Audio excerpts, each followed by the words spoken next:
Guys, welcome for another weekly news and views and everything about UK property. Actually, it's been a bit of a slow week this week. There hasn't been a lot coming out, and so actually I had to almost dig a bit deeper than I normally have to. Normally the news jumps out at you.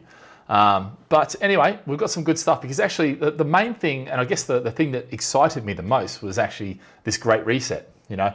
And effectively what's happened is they've taken what I think is a really great concept and they've turned it into a conspiracy theory, you know, which just is incredible. But anyway, we'll get into that today.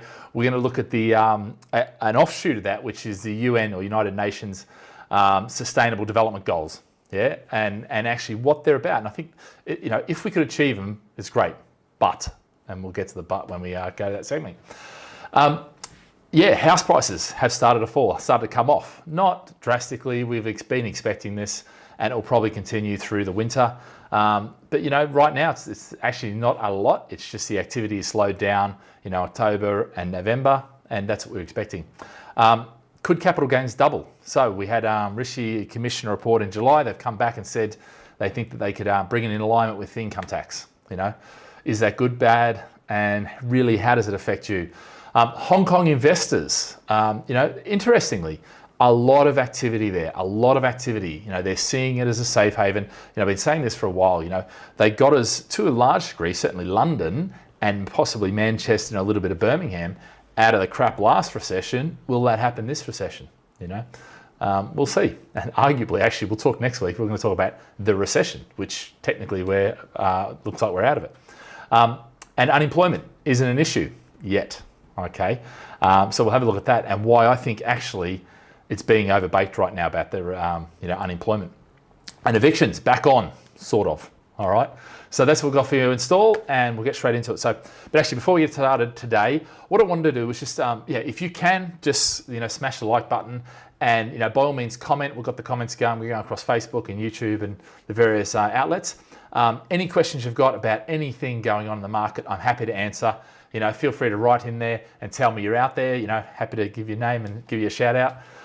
You know, so yeah, love that. And look, guys, you know, any questions? It doesn't matter about whether I'm covering it today. It doesn't matter whether it's a previous video or it's somebody else's video. I'm happy to give my opinion on that from a property investor's perspective, because that's really what this is about. I mean, so much of the news that is out there is actually there, you know, pulling column inches, not about helping you be a property investor. And, you know, that is really key and where we need to get to. So, the Great Reset. Yeah, this is actually, I stumbled across this in Australia. So, the Great Reset's a crazy kooky stuff which aims for no private property by 2030.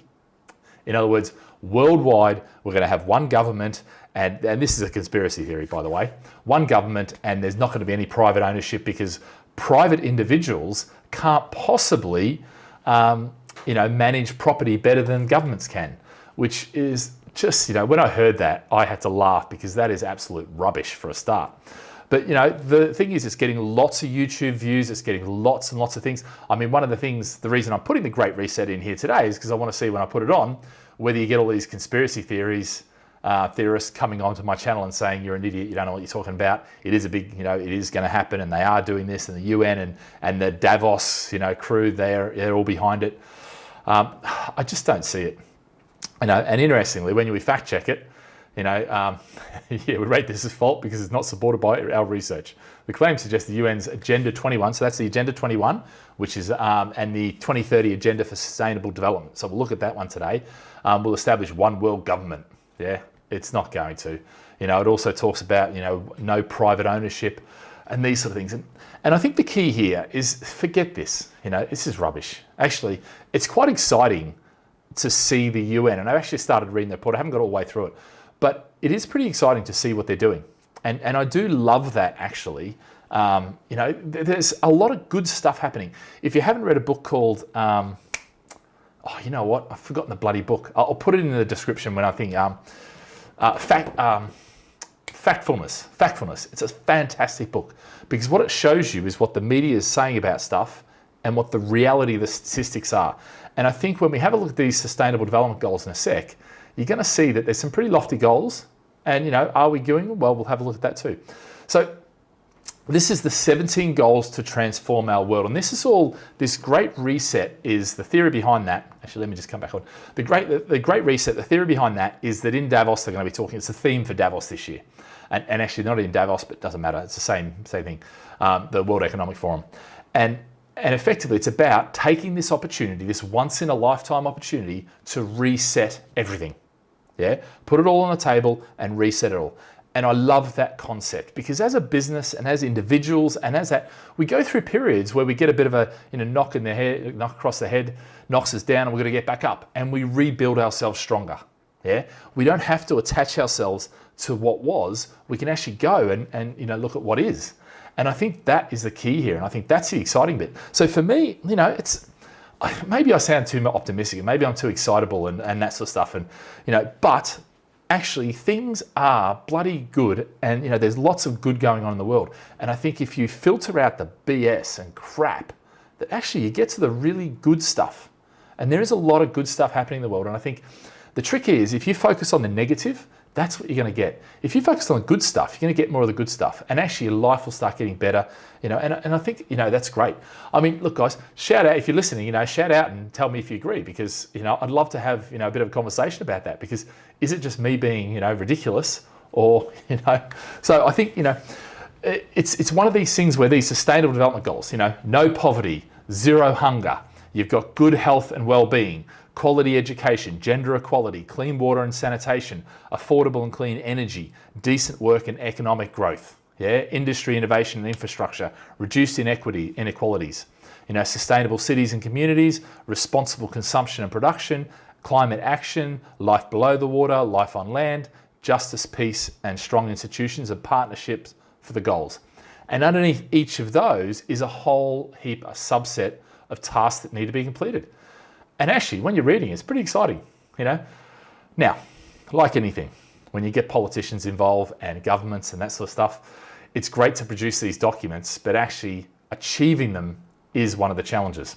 So, this is in 2015 they started. The green line is where they got to in 2018, and this is where the orange is where they're expected to get to by 2030, which was the goal. They were supposed to get to 100, and it's looking like they're going to fall 25% short, which is a bit disappointing, but not surprising, because let's face it, we've had the biggest drongo or idiot in the US for the last 4 years. Glad that he's going. I think things will get back to a bit more normal, a bit more globalized, but there's plenty of issues. But I think a lot of them are being solved. So that's quite good. So I just got a question in. I read the inflation's up. Do you think it will continue to climb? So do I think it will continue to climb? Okay, I don't think so over the winter months. I think if anything, it'll start to pull off a bit. The only thing is obviously heating goes up and a few of those sort of bills, which are also affected, because remember, inflation is a basket of goods, and so if they're using more energy, the demand for energy goes up, the price goes up, so that's a big one. But then we're locked down, so we're not using as much petrol, which is in there as well. So realistically, do we think inflation is going to go up? I think there is different types of inflation. So wages I don't think are going up. I think wages, if anything, will be coming down. We'll see, that might be wrong. I think the production costs and things like that are going to be going up because perhaps there's less staff to do it. There's a whole range of things. So there's the reality is right now, I wouldn't be worried about what's happening with inflation because there's so many other factors, and I don't think it's certainly not going to run away yet. There is a potential that there is a runaway situation coming later on, but I still don't see that. Bottom line is we have increased the money supply by 40% in a short space of time, which is a massive, massive increase. And historically, you would have said, that's going to lead to massive inflation. But, if that is actually keeping the economy going, then actually that's good for the economy. And the other side of it is remember, even though we increased it 40%, interest rates are so low now that the repayment on that is very affordable for governments. And I think that's one of the key things that will really actually play out here. And we'll see that. The other side of it is technology is taking us over. I mean, it really is starting to advance and advance. And that technology by its nature is deflationary. So as we move more to a high-tech IT environment, that causes the deflation on things too, So yeah, do I think it will climb? I'm not worried about inflation, and the simple rule I use is I look at the fixed interest rates that I can get on a mortgage over 2 years, 5 years, and 10 years. And if it's going up like this, then I know where interest rates are going up. If it's kind of creeping up slowly, then I'm not too worried. That's kind of what I'd expect. And guess what it's doing? Creeping up very slowly. Yeah. So hopefully that answers that. So another question here. Is there value on offer from investing in the house building sector? Okay, so getting into the share market here, but actually the interesting thing is the house building sector coming out of austerity into Brexit has been very subdued. Yeah, so it didn't ramp up. It didn't have that far to fall. They weren't doing huge numbers, and because of that, they've actually been insulated quite well. Yeah, and so actually, the house building sector has not hit that hard, and they haven't had to give away massive discounts. There hasn't been mass unemployment yet, so actually from that side it's not looking too bad. Yeah, which is quite interesting. So hopefully that answers that for you. Yeah. Liam, when was I last in London? Actually, not for a while. March it was. So you're going to say stuff's boarded up, it looks terrible, all that sort of stuff. Yes, I assume that's what you're talking about, which is an interesting thing because that is right. London is very slow right now because nobody's going into work. There's a lockdown. So it's going to look worse than I think it is. And in fact, I wrote this in one of the comments today. I answered this exact question. Because a lot of people out there taking videos and saying, look, London has fallen, No, London hasn't fallen. What's happening is people have got used to working away from the office. So yeah, there's going to be a lot of businesses go bust and probably not open back up and things like that, But at the end of the day, hopefully that answers your question anyway, Liam, or the statement. But yeah, I have been watching it. And to be fair, our office is in London, so the guys tell me what's going on, so I'm kind of still there and doing that. Guys, I see there's more questions there. I'm just going to move on. I'll keep moving on. I'll come back to your questions. Don't worry about that. So house prices. Yeah, house prices begun to fall as sellers scramble to beat stamp duty deadline. And really what's happening here with this is that, and we're talking about 0.5% fell in October, But look, the bottom line with this is that the supply line, is overworked, And I think that's the problem. If you put a massive demand in, the supply just can't pick up very quickly. Yeah, it's very quick to put the demand back, but the supply takes some time. Solicitors, all that sort of stuff.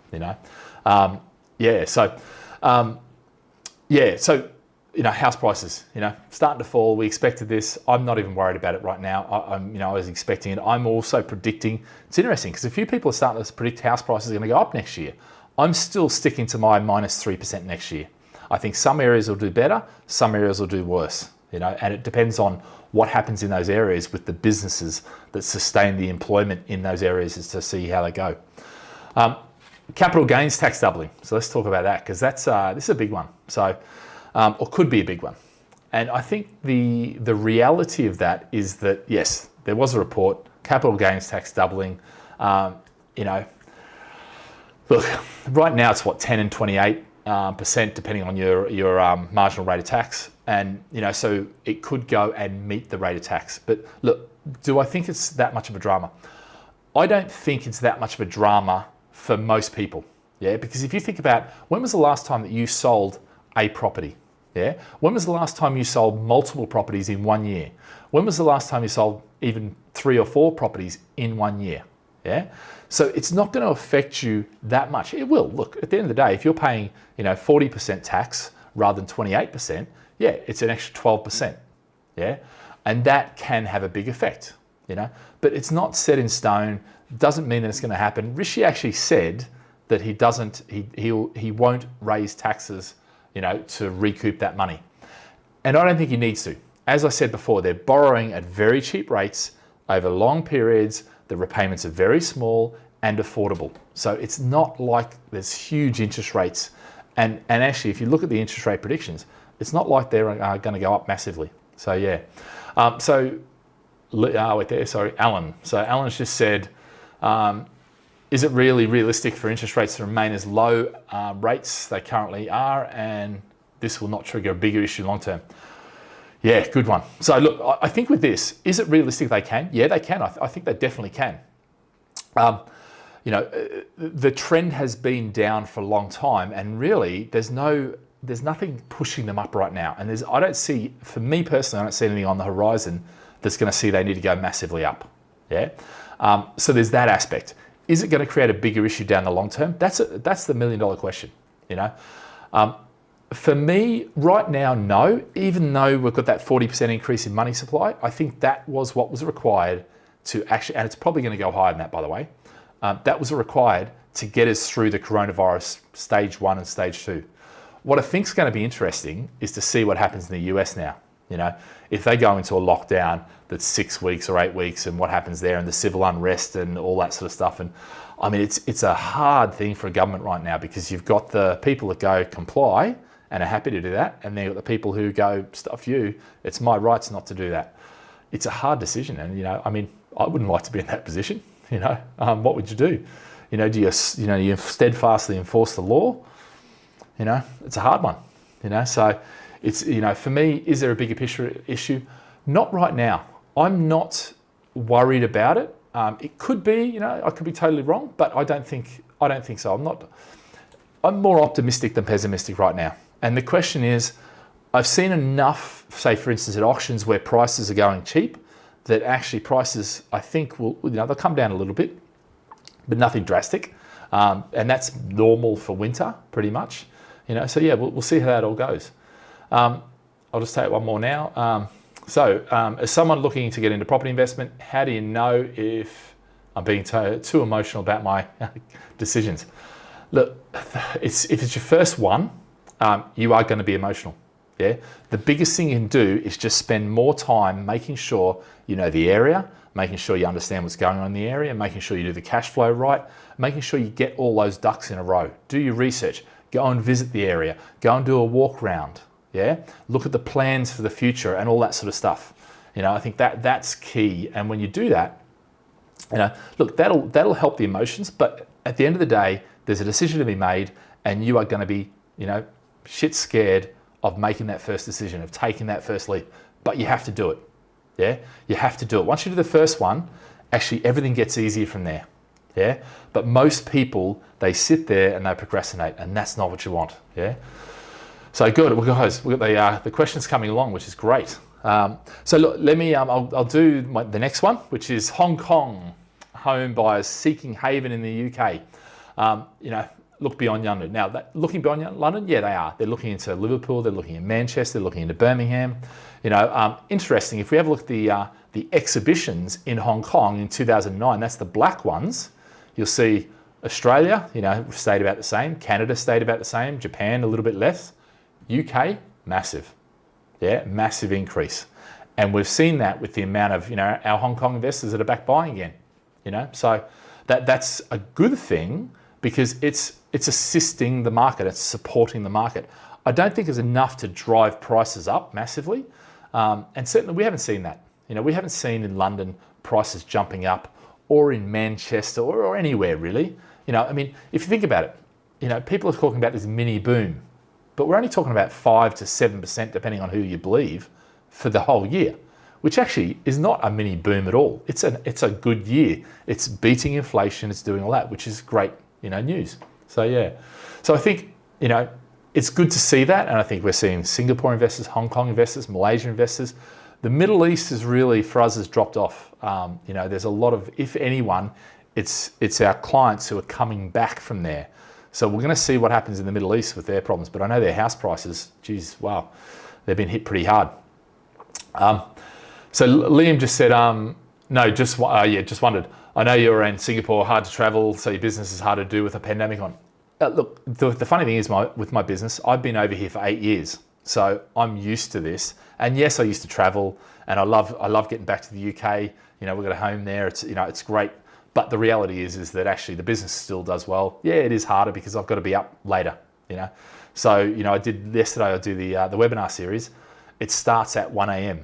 you know, and finishes about 2:30, and I get to bed about 3:30. You know, so that's the hard bit, if you like.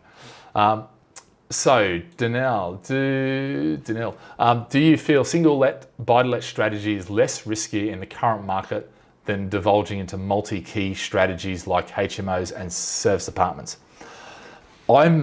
So, it's actually an awesome question. A lot of people are getting out of service apartments and coming back into single buy-to-let. A lot of people are getting out of HMOs, but a lot are still going into it. Yeah, I think as long as you know the rules of the game, as long as you have been able to mitigate the risks as best as possible, then all three strategies will work. The service apartment, that's a bit of a hard one right now because really that relies on travel, and with lockdowns and things like that. I know some of the guys who had service apartments and they were doing, they got back on the horse and now they're being, the legs are being kicked out of them again.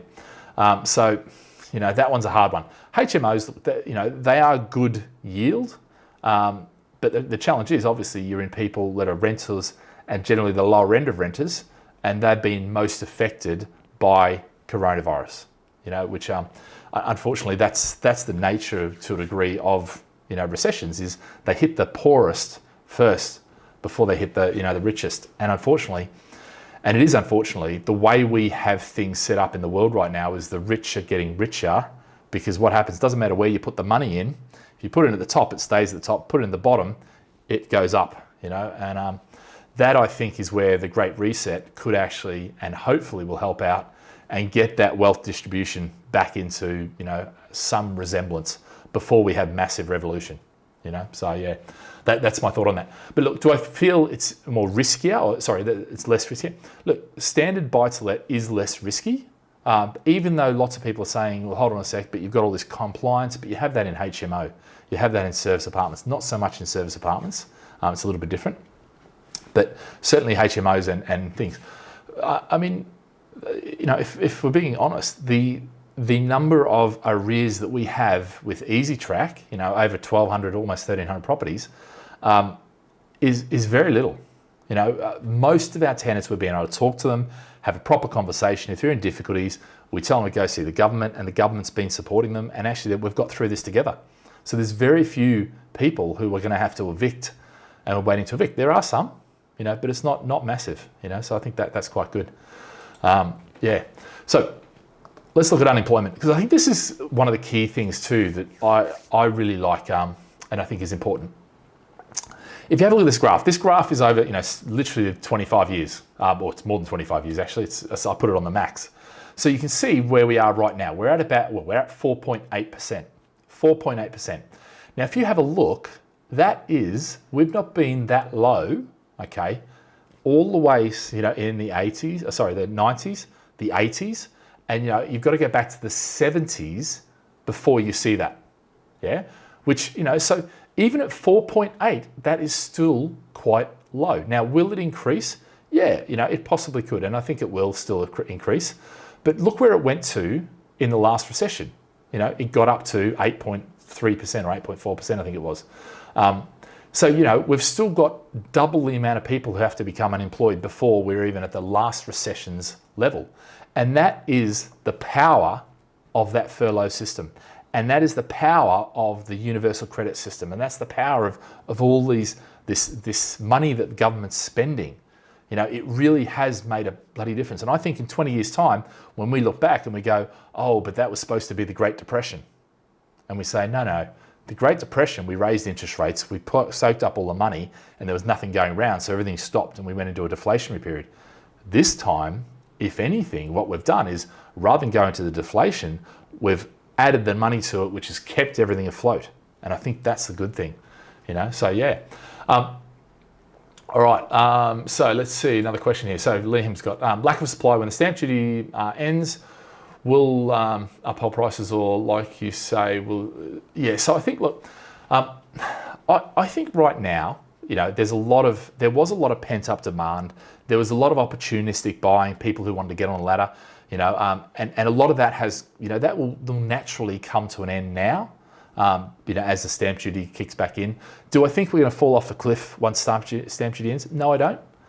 I mean, very few I've spoken to have bought because of the stamp duty. They were buying anyway. They were, pushing and pushing and pushing. And what happened was they decided that, you know what, I'm sick of living in my little flat. I want to go buy my house. I want to go to the next stage in my life.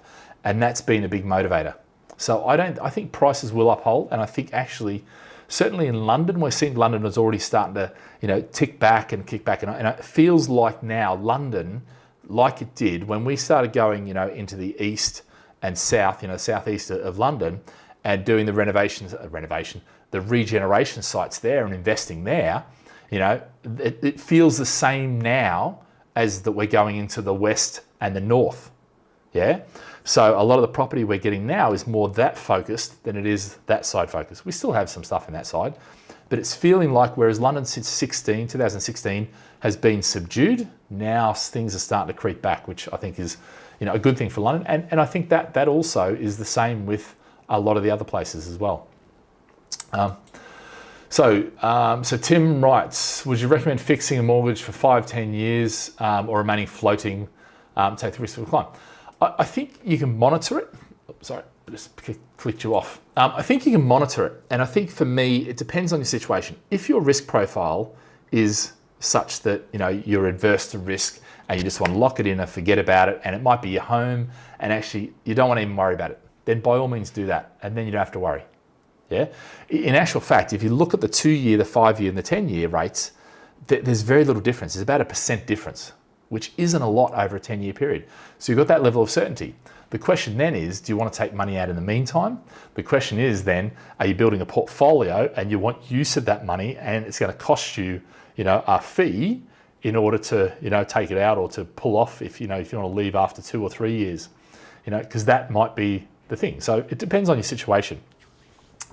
Do I, look, I generally don't really fix rates unless I see the market turning and I can see that actually rates are starting to hockey stick up, in which case I'll lock them in now. But most of the time, the banks are smarter than we are, so they'll build in so they don't lose money, and that's, unfortunately, that's just part and parcel of that. So yeah, but okay, so evictions.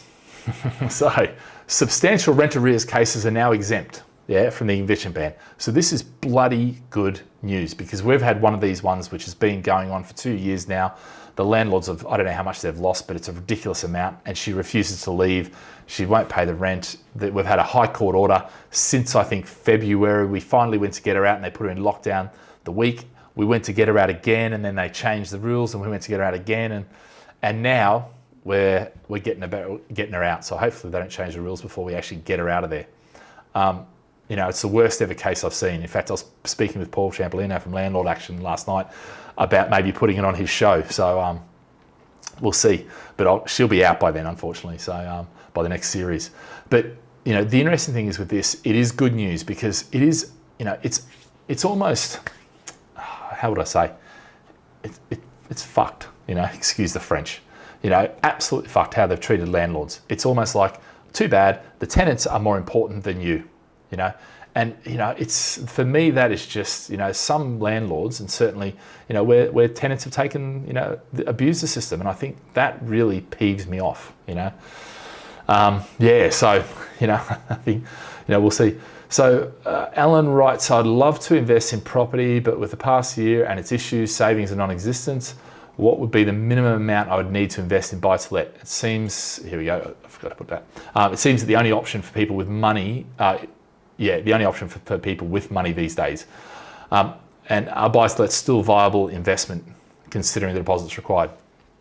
Yeah, look, it's harder now, and I'm not going to deny that.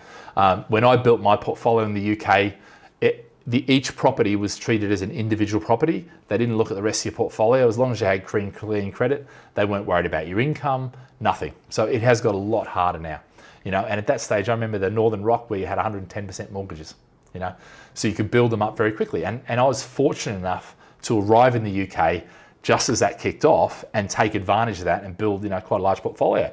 If I had to redo that now, it would be a lot harder and it would take a lot longer. But I think the important thing here is start off where you can. Okay, so you've got to get the minimum amount for the first one, and whether that's savings or whether that's from loan from parents or whatever, inheritance, however.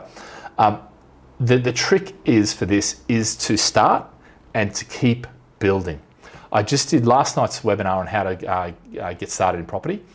If you sign up to the autumn webinar series, you can actually get out of that, but it talks about how to build a portfolio. And the biggest problem that I see with a lot of clients is that they find, I can't afford it, so therefore I'm stopping.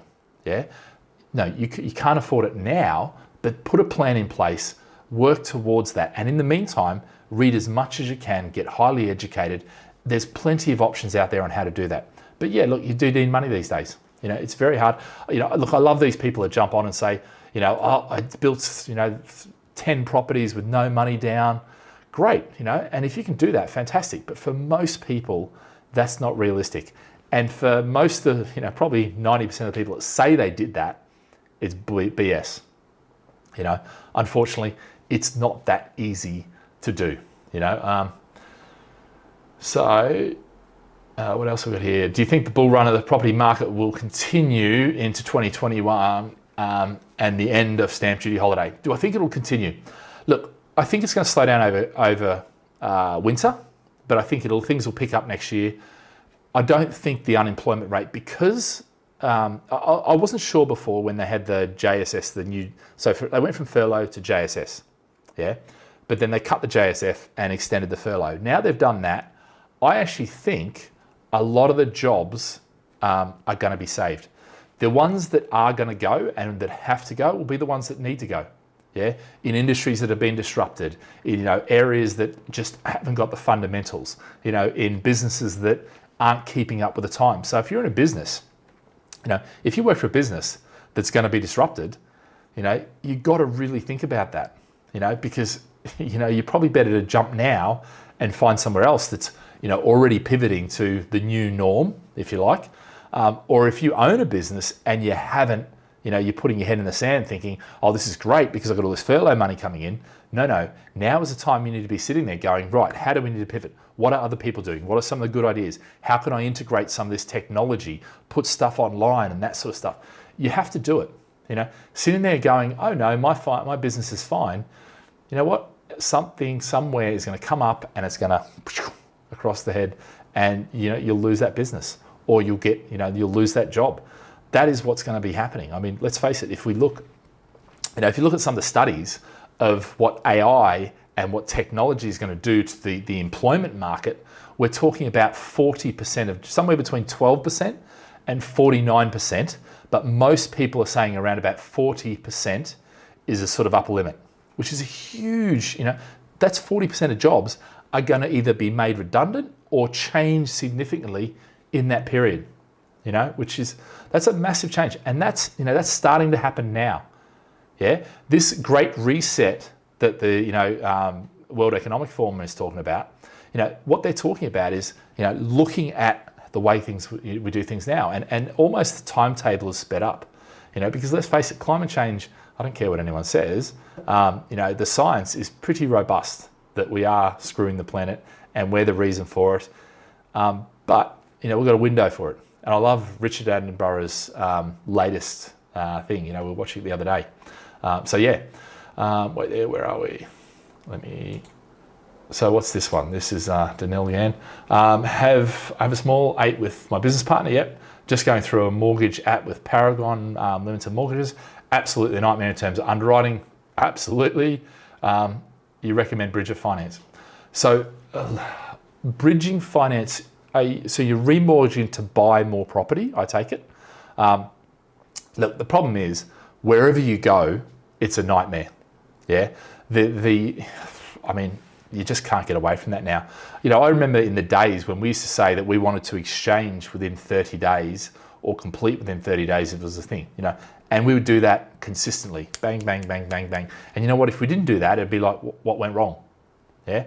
Now we can go 3 months, 4 months, even 6 months. We had one last year that took 12 months, and it's not for want of trying, Unfortunately, that is the mortgage market review, and that's what's happened when government, sticks their nose in and tries to save everyone, when actually all they do is create a massive bureaucratic bundle.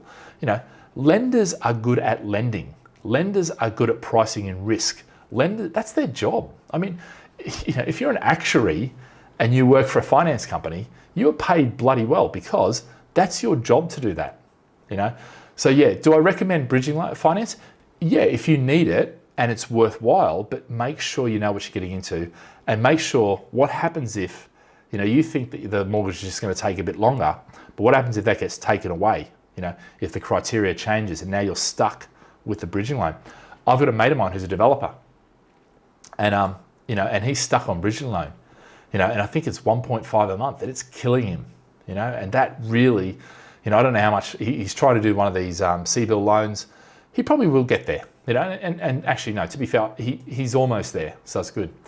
Do you think the government will bring up interest rates in the next year or two to kill inflation? I don't think so. I don't think we've got inflation increases. And certainly if you look at the long-term interest rates, there's no reason to. I mean, what they've done is they've stopped talking so much about negative interest rates now, because the other thing is if you look at the economy, they're bouncing back relatively quickly. So we had a big drop, 20.2, I think it was, for the UK, but it's come back, you know, which is quite good. You know, China bounced back, Singapore, where I am, bounced back, Australia bounced back. You know, so a lot of these economies after COVID are bouncing back. And sure, look, there's going to be people who are unemployed. There's going to be businesses that don't think, you know, and as I mentioned before, you know, London, you walk around, there's places boarded up everywhere. But, you know, you expect that. You know, that's what happens in these circumstances. You know, there is a bit of a reset going on. You know, so yeah, I'm not too worried about it, inflation right now. There's nothing when I look at all the stuff that I go, ooh, that's going to be a problem. My big concern, when I heard that 40% thing, I was like, whoa, hold on a sec. But when I actually sat down and had a look at the actual figures, I wasn't so worried. So, you know, guys, I think did I get everyone? I love it. Where is Birmingham? Yeah, all right. Actually, Birmingham, you know, amazing. Birmingham is the UK's second largest city. And it is, and one thing I love about, you know, London, we can talk about London if the cows come home, you know, and I love London, you know, that's my second home, if you like. Probably my third home. Aussie's probably my first, and then Singapore, yeah, but anyway. Birmingham and Manchester, when you go to those cities now, because I've been around those cities now since 2002, you know, selling property and that, they are now fully blown world cities. They are now fully blown tech hubs, you know, so it's an amazing transformation that we've seen. And I think that is going to pay massive dividends. So yeah, but I just saw there's one more there, which is just remain floating fixed on lowest 2-year deals. Yeah, look, I think, you know, not much is going to happen in 2 years in terms of house prices aren't going to jump up dramatically in the next 2 years. So if you can fix it, but then you got to go, well, if not much is happening, do I really need to fix it? Am I on a better rate if I, you know, float it? You know, and I think, to be fair, if you're not sure about that, then give the team a call and actually get them to run a few numbers and just take you through some of the options, because I think that's one of the keys too. It's hard in this forum to say do this or do that, because actually there's, you know, 100 questions that we could ask, you know, that would head you in this direction or that direction, and I think that's where we've got to be careful of. You know, so, but yeah, guys, any other questions there? No, it looks like that's it. So so look, the other thing I was going to say was, if you're interested, you can go to well, actually, I should have put the thing. But next week we've got change and disruption, chaos theory in a world of property opportunities. We've been building week by week. Okay, so what we've been looking at is you know, property investment, how to build a portfolio, both now but also into the future that's coming with disruption and change and all this sort of stuff. And so next week is about the market and how you can almost have a bit of a crystal ball. You know, I've been doing this for years, and it's about chaos theory and using that to your advantage and understanding it and realizing that if you can harness that as opposed to be a victim of it, which is what most of us are. We think, well, actually the market is too big for us, so I'll just, you know, try and focus on finding the best property and shield myself. No, you know, you can use it. And the great thing is, you know, a lot of this tech and a lot of the changes that are coming, they broadcast themselves, you know, well and truly in advance. You know, AI, you know, we've been talking about AI now for, you know, almost 20 years it must be. But the reality is now we're starting to see, the pointy end of it. Yeah. So I think, things are changing, and even if you're only buying one property, you've only got one property, understanding this will allow you to live freer. And what I mean by that is you're not going to be tied down with the news media saying, this is what's happening, stamp duty doubling and, or whatever, these headlines, that just kill you. But look, guys, I haven't seen any other questions, so it was great. Thanks for the questions today. It was great to actually get some really good questions in, and I really appreciate that. And I want to make it much more interactive now. But look, guys, what I would say too is that if you've got any questions, if you want any sort of help in planning out your portfolio and getting a strategy together and knowing what's going on, give the team a call. Just jump on gladfish.com, or you can send an email. If you want me to answer any questions or that, then send an email to webinars@gladfish.com, and I'm happy to answer. What I basically do is I either include it in this segment, or I'll record an individual thing and I'll post it, and then I'll mention your name in it so you can actually get that.